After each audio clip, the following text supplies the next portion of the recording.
They were mocked, pushed aside, and treated like they didn't belong. But the moment the twins picked up their rackets, everything changed. Jalen kept his hood up. Not because he was cold, not because he was hiding. It was just easier that way. Easier not to see every look, every glance, every silent question hanging in the air. The silver gates of the Hawthorne Tennis Academy opened with a mechanical groan as their dad's old Ford Ranger pulled through. Gravel crunched under the tires, and everything about this place felt polished. The hedges were trimmed too neatly. The buildings looked like someone ironed them. "All right," their dad said, parking beside a row of sleek SUVs. "You all ready?" Kahlil was staring at the courts already. "Is that real grass?" "Nah," Jalen muttered. "It's clay." "Clay," their dad echoed, dragging the word with a smile. "About time you all felt what that was like." They stepped out. Heads turned. A woman in all-white tennis gear glanced up from her tablet and scanned them. Not rudely. Just long. Like she hadn't expected them. Like two skinny black boys in worn sneakers didn't fit in her mental picture of Hawthorne's rising stars. A tall teen with a branded visor whispered something to a girl beside him. She giggled. Jalen heard the words "scholarship kids" float past him, barely loud enough to catch. Kahlil acted like he didn't hear. Their dad, Gregory Bryant, didn't blink. He walked with them up the flagstone path toward the registration tent, carrying their single shared tennis bag slung across one shoulder. "I want you all to keep your heads up," he said, his voice calm but firm. "Ain't nobody here better than you. Not where it counts." Inside the tent, a woman with a laminated badge smiled too widely. "You must be the Bryants. We've got you boys in Dorm B. 2 bunks, lower level. You'll be with the others on the junior circuit." Her words were warm, but her eyes flicked again, at the twins' shoes, their bag, their plain t-shirts. The inventory was quiet but clear. "We got all the paperwork ready," Gregory said, handing over a folder. "Everything from their last tournament. USTA rankings, school recs, shots. Whole thing." She nodded, suddenly serious. "Good. You know, it's rare we have 2 siblings make the cut. Especially at this age." Jalen almost asked her what that meant. Kahlil gave him a small shake of the head. Not now. They were handed lanyards, a map, and a thick folder of rules. As they left the tent, a boy around their age ran by. Tall, blonde, eyes bright. He was laughing with someone else, carefree and loud. Kahlil watched him as he passed. "Looks like we missed the social training," Jalen muttered. Kahlil didn't laugh. On the way to the dorm, they walked past the courts. A group of kids were already rallying.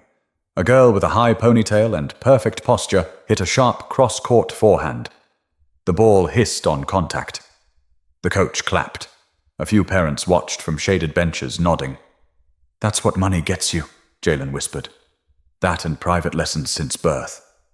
But Kahlil was already unzipping the side of their bag, feeling for the grip tape. Doesn't mean they work harder. At Dorm B, they found their room.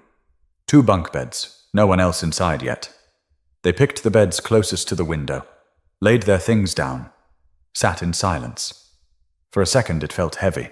"Man," Jalen finally said. "We really here?" Kahlil smiled. Slow. "Yeah, we here." Back home in Decatur, they'd played on courts where the lines were faded and the net leaned a little. Their dad patched rackets with duct tape more times than they could count. Still, they won. Not always, but enough. They weren't here because someone gave them a favor. They were here because they earned it. But earning it didn't mean they'd be welcomed. And that truth was about to show up faster than either of them expected. The next morning started with a whistle. Literally. At exactly 6:45 a.m., a short, tan man in a Hawthorne Academy polo blew a silver whistle outside Dorm B and shouted, "Let's move, people! Breakfast ends at 7:30. On court by 8 sharp!" Jalen swung his legs over the bunk and rubbed his eyes. Kahlil was already dressed, tying his laces without a word. The camp uniform, a navy blue tee with the Hawthorne crest and plain white shorts, didn't fit the same on everyone. Some kids looked like they had their gear tailored. The twins looked like the shirts were wearing them. Still think we should have stayed home?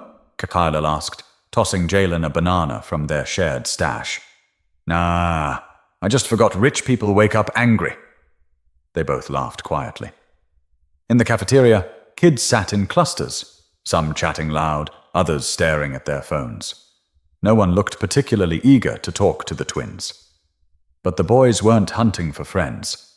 They were here to play. That was the plan. They were halfway through their scrambled eggs when they heard it. So, are you two brothers or clones? The voice came from behind them, flat, amused, and meant to be heard. Jalen turned first. A girl with icy blue eyes and a perfect ponytail stood holding a tray. Her smirk didn't reach her eyes. Sierra Trask, she said, not offering a hand. That's my brother over there, Caleb. She pointed with her chin to a tall boy sitting 2 tables down.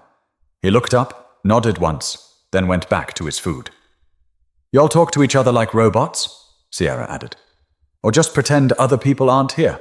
Kahlil swallowed his food. We're eating. Oh, my bad. She tilted her head. I thought this table was open. I guess I missed the sign. She sat anyway. Jalen glanced at Kahlil, then back at her. You could just say what you're thinking. Sierra raised an eyebrow. I think you said it already. She stabbed her fork into a grape and stood. See you on the court. Hope y'all brought something tougher than Walmart rackets. As she walked away, Jalen's jaw locked. Kahlil picked up a piece of toast and took a slow bite, eyes still on his plate. Caleb Trask finally looked up from his table and met Jalen's stare. He didn't blink. He just smiled. The twins made it to court early, not to impress anyone, but to feel the bounce, get a rhythm. They warmed up on the far court while kids filtered in. Sierra and Caleb arrived late, laughing with 2 other campers. One of them, a boy named Mason, was the son of a former pro. Another, Zoe, wore a personalized visor. None of them looked at the Bryants. At least not directly. Coach Darren Wexler walked up holding a clipboard. His hair was salt and pepper, and his stride said he wasn't new at this. Morning, he called out. Court assignments are on the board. Rotate every 20 minutes. No trash talk, no slacking. He turned toward the twins. Bryant? Yes, sir, Kahlil said. I saw your film. Lot of potential. Stay consistent. Focus on footwork. Yes, sir. As Coach Wexler moved on, Sierra walked by just behind him. She made sure to brush past Jalen's shoulder on purpose. Coach better get used to disappointment, she muttered under her breath, or he'll be saying your names a lot. Kahlil looked at Jalen. Let it go. But Jalen's eyes didn't move. I'm not saying a word. The drills started. Warm-up serves, forehand rallies, backhand control. The twins moved smooth, no wasted motion. It wasn't flashy, but it was solid. Accurate. Clean. Sierra and Caleb, though, were different. Flashy. Loud. Caleb grunted with every shot, slicing deep. Sierra slammed the court with her soles after every winner, her hair whipping like she was filming a commercial. Still, the coaches watched. Especially Coach Wexler. Clean footwork, he said once, mostly toward Sierra. Good power. Watch your elbow on the serve. The twins heard none of that. They were too focused. But they noticed something else. The way people looked at them, with surprise when they hit a clean volley, with doubt before they served.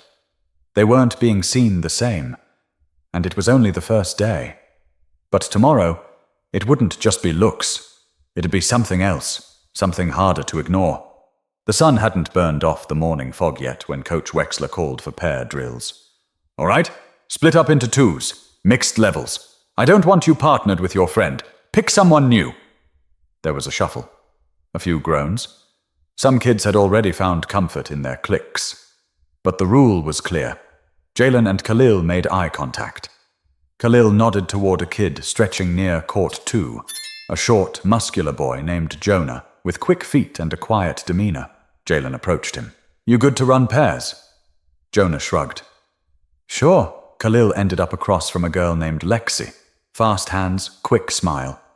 She didn't say much, but she didn't avoid him either. That was enough. They ran the drills. Alternating volleys, cross-court returns, sprint doubles. It was clean. Efficient. No mistakes, no showboating. Coach Wexler watched from the far court, hands on hips. Caleb and Sierra were paired up with two popular players, Mason and Zoe. Their court looked like a commercial. Laughter, chest bumps, big, loud serves. But Sierra kept glancing sideways. At Jalen. It was subtle. Just a second too long. Just a little too smug. Then, during a baseline drill, it happened. Jalen hit a deep backhand. Clean line. Sierra stopped mid-swing and called, "Out!" Coach Wexler raised an eyebrow from his corner. Jalen looked at her, calm. "That was 2 inches in." "From your angle?" She snapped, arms crossed. Wexler walked over. "Bryant's right. Ball caught the line." Sierra didn't say a word, just sneered and walked back to position. Jalen didn't smile. He just returned to ready stance. Later, during break, Coach Wexler sat at a bench with a bottle of water. He watched the kids scatter. Some laughed, some stretched. A few posted to social media. Jalen and Kahlil stood quietly under the shade near the practice wall. "You see them?" he asked another coach beside him. Coach Miles, a younger guy with a man bun and sunglasses, nodded. "Yeah, real sharp. Lot of discipline. Where'd they train?" "Some club in Georgia. Father coached them. Said they learned on cracked pavement and street courts." Wexler sipped his water. "That explains the grit." Miles squinted toward the main court. "But that Caleb kid, he's going to be a problem." "You think?" "Not his tennis. His mouth." Wexler looked over just in time to see Caleb laugh with a group of players while pointing at Kahlil's shoes. Old Nikes, frayed at the sole. Wexler didn't like drama. He built his reputation on clean programs, respectful players, low noise. This, whatever it was, felt like smoke. And smoke, in a place like Hawthorne, had a way of spreading. He stood up. "Let's just keep an eye on things." Back at the dorms, the tension followed. That evening, in the common room, kids gathered for movie night. Popcorn, beanbags, low lights. The Trasks were planted on the couch. Loud as ever. Jalen and Kahlil walked in with a few others, heading for an open spot near the wall. As they passed, Caleb leaned back and said loudly, "Hope the movie's not in HD. Don't want to give anyone a headache." Sierra laughed. Loud. Obvious. Mason joined in, clearly unsure why. Jalen stopped. He didn't say a word, just looked at Caleb. "What?" Caleb said, hands up. "It was a joke.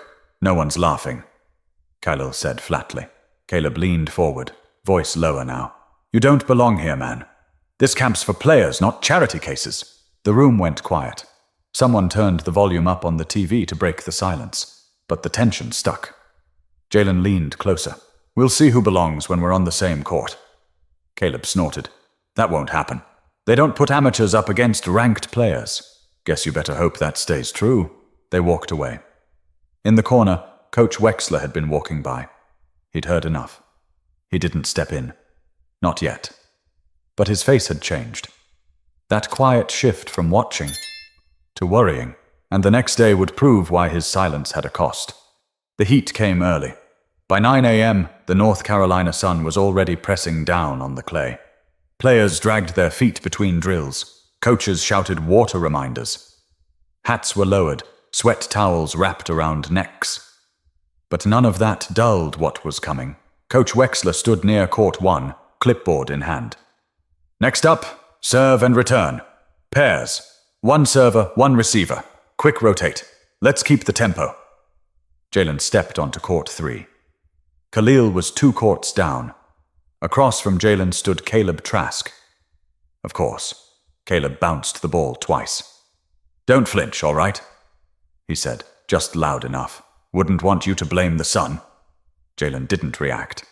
Caleb tossed the ball, twisted, and slammed a serve wide, just over the legal line. The ball crashed against the back fence. "Fault!" Wexler called out. Jalen took position again. Caleb didn't pause. This time, the serve curved sharp and inside. Jalen caught it clean, drove it back, deep to the corner. Caleb grunted as he chased, barely returning it. Jalen closed in and tapped it over the net. Point. Wexler marked it down. Caleb jogged back to the line, breathing harder than he wanted to show. "That was lucky," he muttered. Jalen didn't respond. He just got ready. On the third serve, Caleb changed tactics. He hit straight at Jalen's feet. Hard. Not illegal, but aggressive. The kind of serve that makes a point, not just on the scoreboard. Jalen slid back, blocked it off the rise, and returned a low drive that clipped the net and rolled over. Winner. Wexler raised his head.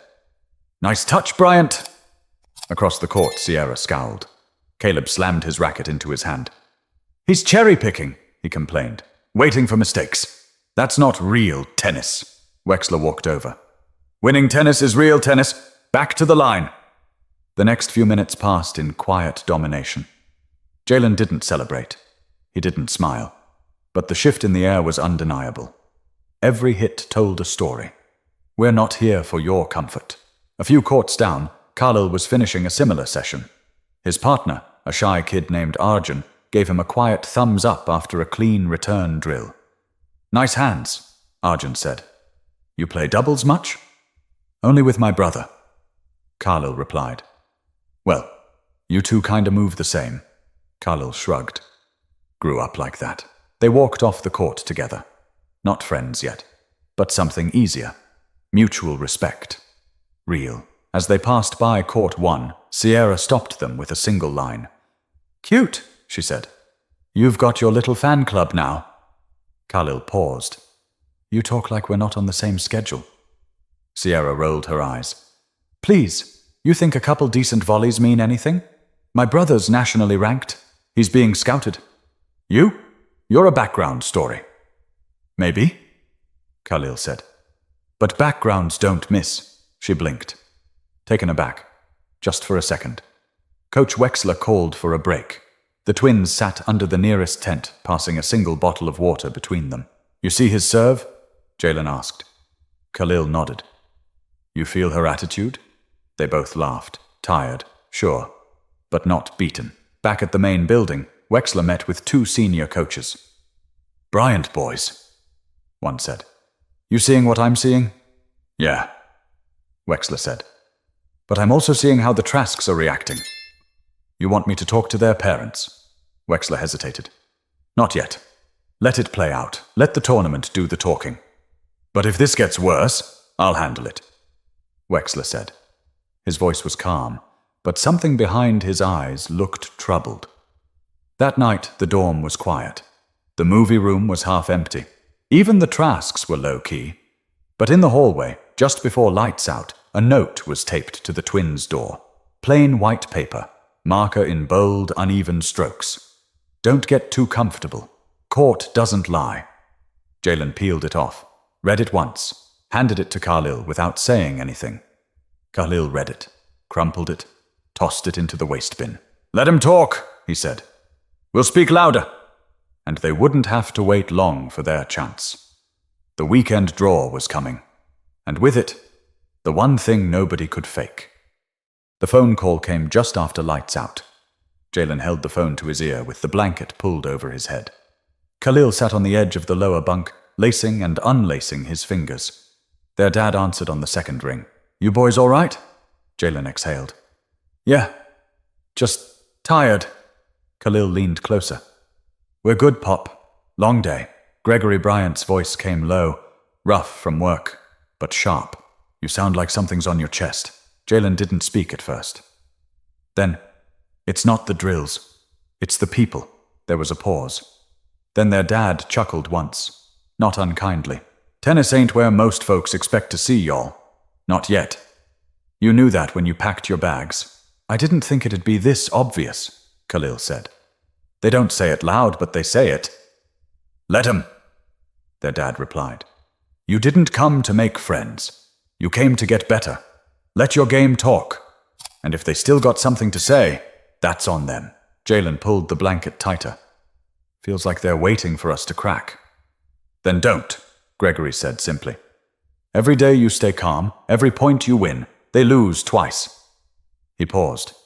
"You remember what I told you when the net broke?" Kahlil nodded. "You fixed it with the jump rope. And you remember what I said after that?" Jalen answered, quiet. Doesn't matter how pretty the court is, matters if the ball comes back. Gregory smiled. They could hear it. Exactly. The next morning, the boys woke up before the alarm.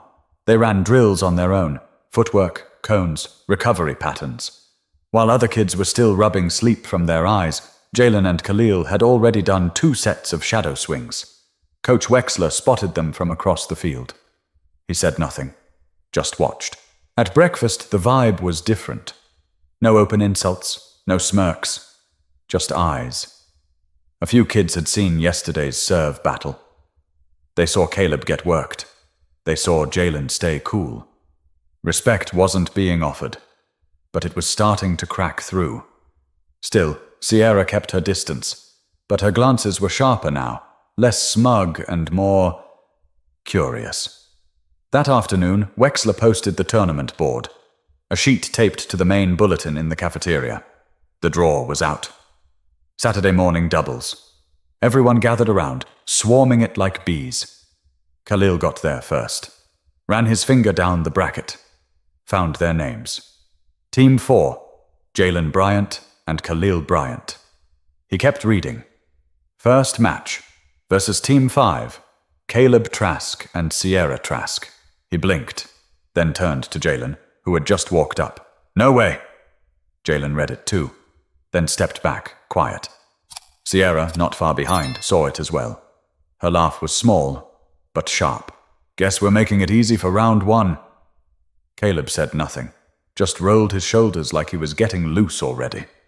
Coach Wexler stood across the room, pretending to sip coffee. But he was watching. Every reaction, every expression. Back at the dorms, the twins sat on their bunks going over strategy. Straight up, Jalen said. We play our game. No tricks, no show. Mix it up early, Kahlil added. Test her net. He leans left. We push wide. We own the inside. They spoke without ego. Just facts. Just focus. Pop's right, Jalen said. This ain't about them. Kahlil looked over. It never was. Late that night, after lights out, Jalen couldn't sleep. He sat by the window, watching a moth bounce off the glass over and over. He thought about their dad, working the late shift back home, patching people's HVAC units in the Georgia heat. Never complaining. Thought about the times they played with cracked balls, dead strings, homemade training setups, just to stay sharp. And now, here they were, facing the kids who'd tried to humiliate them, on the court that had seen every sideways look. This wasn't just a match. It was a memory waiting to be written. And tomorrow morning, they'd write it with every serve, every step, every swing. Saturday came with a heavy sky. The clouds sat thick above the courts, holding in the heat like a closed lid. The air wasn't moving. Everyone felt it. Players arrived early, not because they had to, but because word had spread. Bryant's versus Trask's. First round? Someone whispered. Coach posted it on purpose, another said. He wants to make a point. If he did, he wasn't showing it. Coach Wexler stood near the tournament desk, expression blank, whistle hanging from his neck. His eyes swept the courts like a man counting seconds, not players. Court 2 had been marked for the match.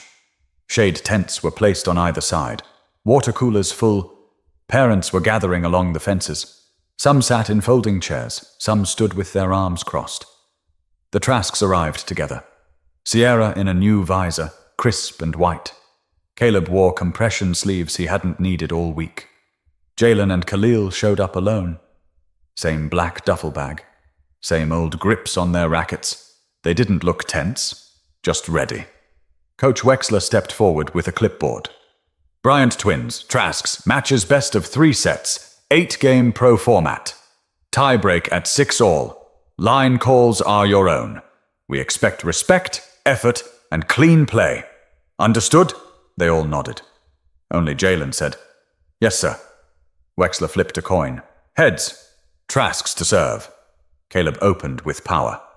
First serve, 110 flat. Jalen got a frame on it, but it flew long.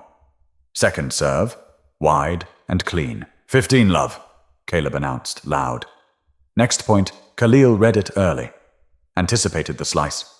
Stepped into the court and smacked a return right down the middle. Sierra lunged. Missed.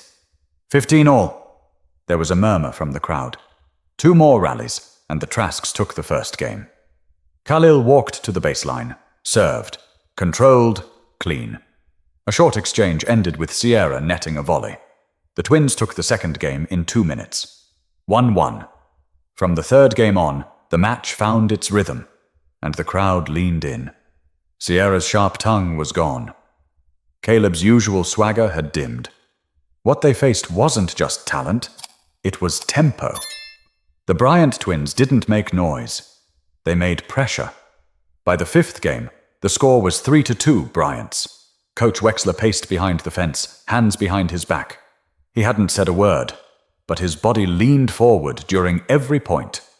At one rally, Kahlil tracked down a deep lob and hit a twisting forehand that landed inches from the sideline. "In!" Jalen called. Caleb paused. "Out!" The two walked toward the center. Sierra joined. "That was long." "You sure?" Jalen asked calmly. "I'm calling it out," Caleb said, crossing his arms. The air went still. From the sideline, Coach Wexler cleared his throat. "Play it again," he said. "Let's keep it moving." Kahlil didn't argue. He just reset his feet. That was the difference. They didn't rattle. Sierra tried to attack the net more, hoping to shift momentum, but Jalen and Kahlil started picking her apart. Soft dinks, high lobs, angled passes. With every clean winner, the murmurs from the crowd grew. A woman near the fence whispered, "Those boys, they don't miss." At 5, and Kahlil stepped up to serve for the set. First serve, ace down the tee. Second serve, rally, cross court. Sierra hit long, 30 love. Then a short ball. Caleb charged. Miss hit. 40 love. Kahlil bounced the ball once, served to Sierra's backhand. She sliced. Jalen volleyed. Caleb stretched, sent it wide. Game. Set. 6-3. The Bryant twins walked to the bench quietly. Sierra ripped off her visor and slammed it into her bag. Coach Wexler walked across the back of the court. No clipboard now, just watching. He looked toward the crowd. Some parents nodded at him. One gave him a quiet thumbs up. He didn't return it. Instead, he turned to the scoreboard and smiled, just barely. But the match wasn't over, and what came next would test not just skill, but everything the boys had learned about staying composed when the game got ugly. The water break between sets didn't last long, but the atmosphere shifted. Parents were standing now. Coaches edged closer to the court. Phones discreetly recorded. No one said it out loud, but everyone could feel it. This match wasn't just about points anymore. It was a clash of stories. The golden kids of Hawthorne against the boys who weren't supposed to fit in. Caleb sat on the bench, wiping sweat from his neck. Sierra stood with her arms crossed, jaw tight. "We're not losing to them." She snapped under her breath. "We won't," Caleb muttered back. "We just need to take more space. Crowd 'em out. They're playing scared." Caleb didn't answer. He knew better. Across the net, Jalen kept his eyes down, towel over his head. Kahlil bounced a tennis ball in his palm, over and over, like a heartbeat. "You see how fast she's falling apart?" Jalen said quietly. "She's used to controlling the pace," Kahlil replied. "We took that." "Caleb's holding his game tighter now, though." "Doesn't matter. We don't flinch." They stood as the whistle blew.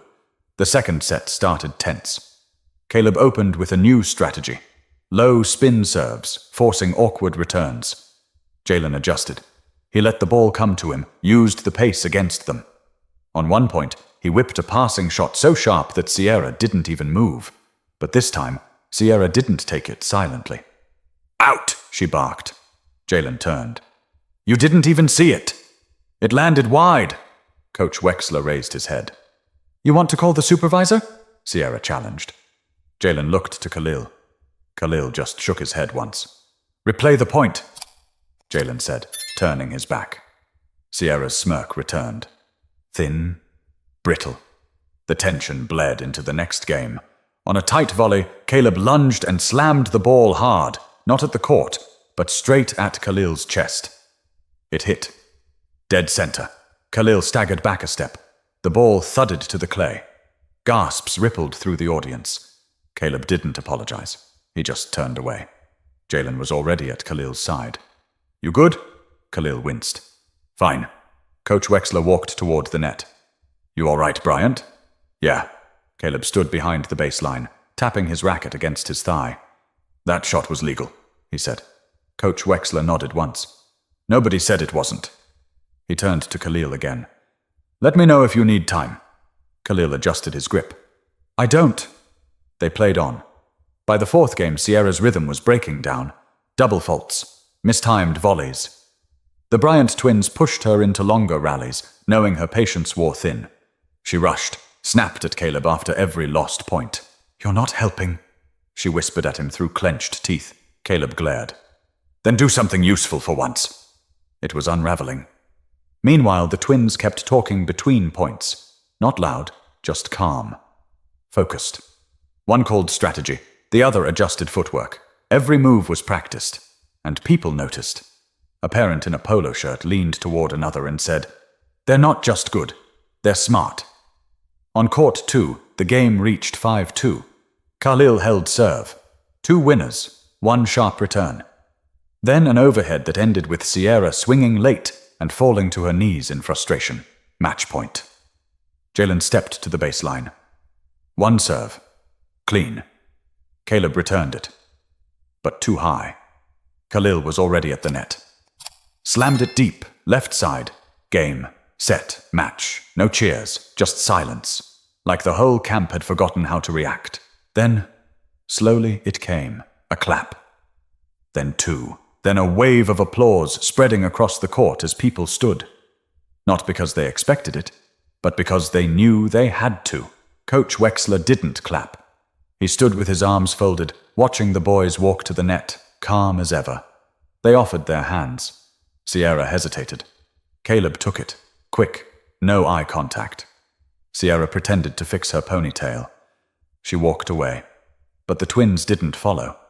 They had their win. And what came next didn't require permission. They didn't say much after the match, not because there was nothing to say, but because it didn't need words. Sometimes silence holds more weight than noise. The Bryant twins walked off the court together, steady, eyes forward, as if the match had only been a step in something bigger. The Trasks disappeared. No post-match small talk, no congratulations, no smiles. Just vanished into the crowd like kids who'd never been beaten before and didn't know how to carry it. Kahlil tossed his towel over his shoulder.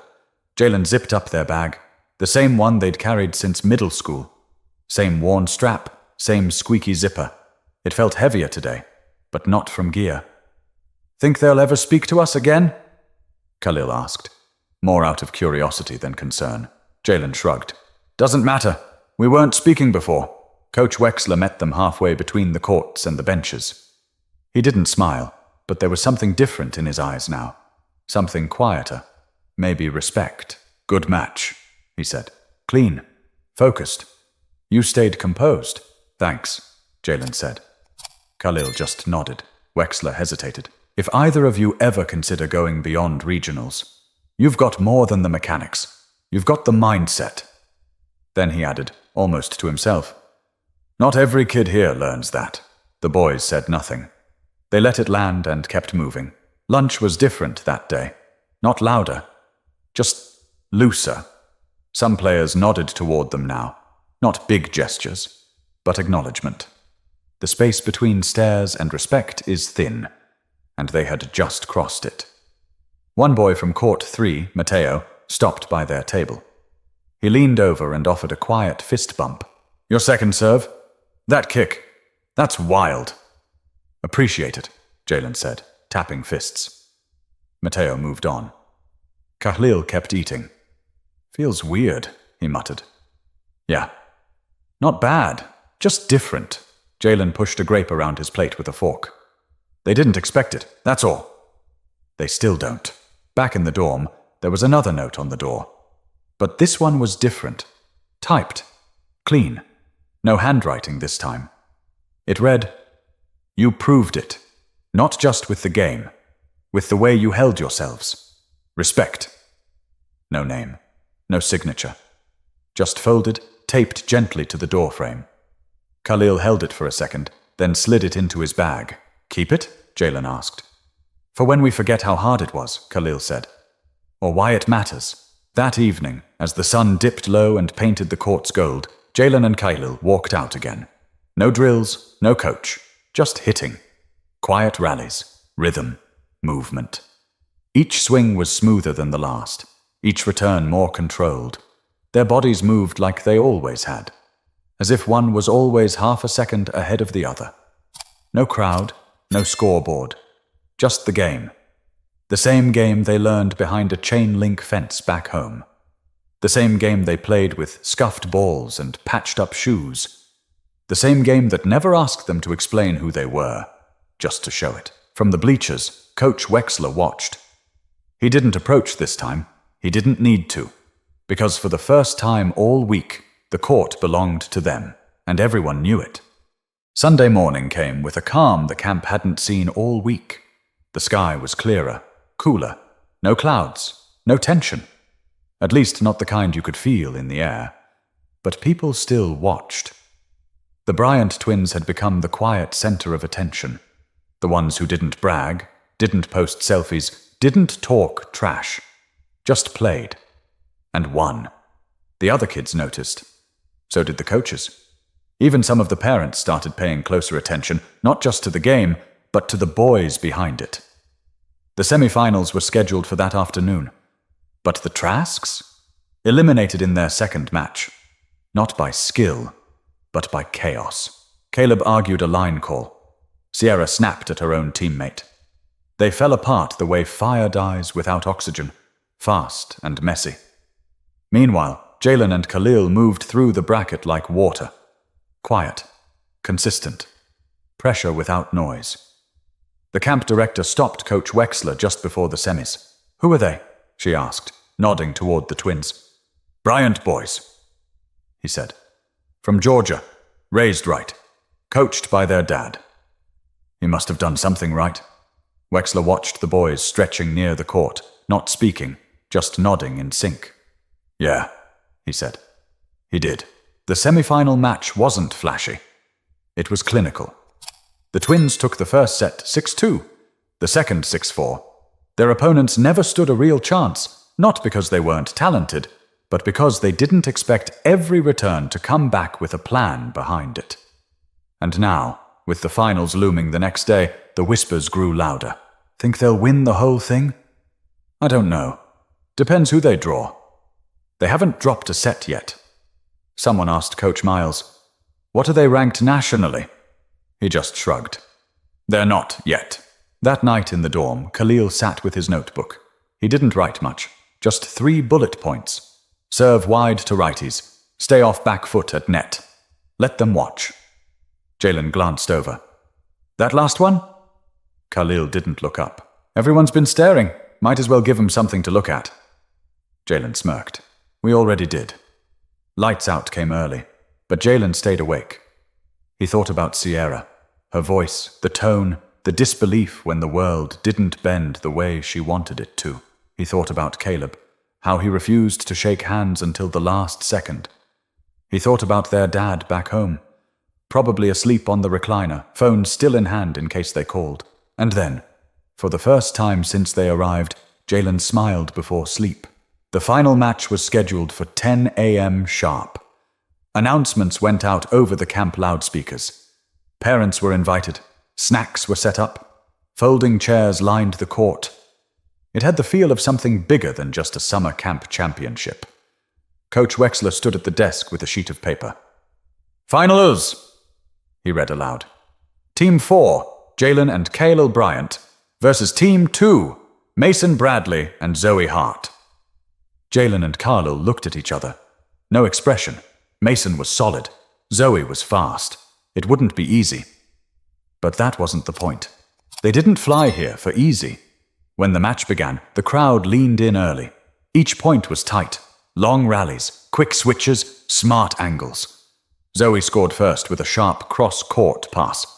Mason followed with a lob that forced Jalen to sprint backward and scramble it back. But it didn't rattle them. The Bryant twins reset. They recalculated. Then they began answering with precision. Drop shots, wide serves, daring volleys at the net. Their communication was wordless. Two minds in sync, two players reading the same book on the same page. At 4-3, the crowd started clapping between points. Not because they picked sides, but because they couldn't help it. Kahlil returned a serve that painted the baseline. Applause. Jalen faked a forehand and lobbed instead. Applause. And when they closed the first set 6-4, even Coach Wexler found himself clapping, slow and firm. They didn't look for it, but they let them watch. And now, no one wanted to look away. The second set started tight. Zoe and Mason came out firing. They weren't just there to play, they wanted that win. They pushed harder, served faster, attacked the net. At 2-1, Mason fired a winner past Kahlil's outstretched racket. The crowd erupted. Kahlil jogged back to position, chest heaving. He didn't look frustrated, just focused. Jalen tossed him the ball. "We good?" he asked. Kahlil nodded once. "They're overplaying." Jalen smiled. "Then let 'em." The next few points weren't flashy, but they were ruthless. The Twins slowed the tempo, controlled the pace. They took the rally count from 4 hits to 12, from 12 to 18. They ran Zoe all the way to the sideline. They pushed Mason into rushed shots. Slowly, the rhythm broke. At 3-2, the momentum flipped. A clean volley from Jalen. A slicing backhand from Kahlil. The crowd leaned forward again. One parent near the baseline shook his head. "They don't force errors. They let you make them," another responded. "That's not talent. That's discipline." Coach Wexler stood alone by the fence. His arms were crossed, but he wasn't tight anymore. He was watching with something close to pride. He knew now. These boys weren't a summer story. They were the kind of players who made people rewrite the rulebook. At 5-4, the match teetered. Jalen bounced the ball, ready to serve for the championship. Across the net, Mason crouched low. Zoe shifted her weight. Everyone held still. First serve. Wide. Ace. 15 love. Second serve. Mason returned deep, but Kahlil anticipated it, cutting in and slapping a forehand winner. 30 love. The energy in the air swelled. Third serve. Let. Fourth serve. Fault. Double fault? Jalen shook his head. Reset. Served again. Clean. Zoe returned it high. Kahlil closed the net, angled the volley down the sideline. 40 love. Championship point. Jalen stood at the baseline, breathing slow. He tossed the ball, not too high. He served. Flat and fast. Mason caught it. Barely. The return floated. Kahlil didn't hesitate. He leapt, caught it midair, and smashed it to the back left corner. Winner. Game. Set. Match. For a moment, there was nothing. Then it hit. Applause. Cheers. Claps from parents, coaches, even players they hadn't spoken to all week. Jalen dropped his racket and reached out to his brother. Kahlil grabbed his hand, pulled him in, hugged tight. They didn't say a word. They didn't need to. Across the net, Mason and Zoe stepped forward. Both extended hands without hesitation. "Respect," Mason said. "Y'all were locked in." Zoe smiled, winded. Seriously, that was next level. They shook. Genuine this time. No cold shoulders, no forced smiles, just earned respect. Coach Wexler waited near the bench. As the boys packed up their gear, he approached slower this time. "You two," he started, searching for the words. "You played like pros today. More than skill. You kept your heads. You adjusted. You led." They looked up. He continued. "I'll be calling some people. USTA, maybe a couple junior scouts. No promises. But they need to see this." Jalen raised an eyebrow. "We didn't come here looking for scouts." "I know," Wexler said. "That's why you deserve them." He stuck out his hand. This time, it wasn't just formal. It meant something. They shook. Back at the dorms, as the sun dipped and the buzz faded, the boys sat on the steps outside their room. No fanfare, no interviews. Just two tired kids with sore arms and full hearts. Think Pop's off work yet? Kahlil asked. Jalen checked his phone. Yeah. You want to call or let him hear it on the news? They both laughed. Jalen dialed. Their father picked up on the first ring. How'd it go? He asked. We won, Jalen said. There was silence on the line. Then a deep exhale. You boys did more than win, Gregory said. You reminded people who we are, Kahlil leaned in. And who we've always been. The next morning, most of the campers were already packing to leave. Vans rolled into the parking lot. Hugs, numbers exchanged, inside jokes tossed across luggage. Jalen and Kahlil stood near their father's truck. Same spot he dropped them off 2 weeks ago. Same boys. But changed in ways no mirror could show. As they loaded their bag, a familiar voice called out. Sierra Trask. She stood a few feet away, arms crossed, unsure of what to say. Finally, I didn't think you'd win. Jalen didn't flinch. We knew. She hesitated. You played clean. Kahlil tilted his head. You say that like it's surprising. She paused. Guess I didn't expect to lose to people who didn't care what anyone thought. Jalen looked at her for a beat, then said, That's why you did. They got in the truck. Gregory started the engine, but before he pulled away, he glanced back. You proud? Yeah, Jalen said. Kahlil added, But we're not finished. Their dad smiled. Good, because the court's not going anywhere. They drove off. The gates of Hawthorne Tennis Academy closed behind them. But what they left on those courts, that stayed. Some stories aren't about proving people wrong. They're about proving yourself right. If this story meant something to you, don't forget to like, share, and subscribe. There are more stories like this, stories that matter, coming soon.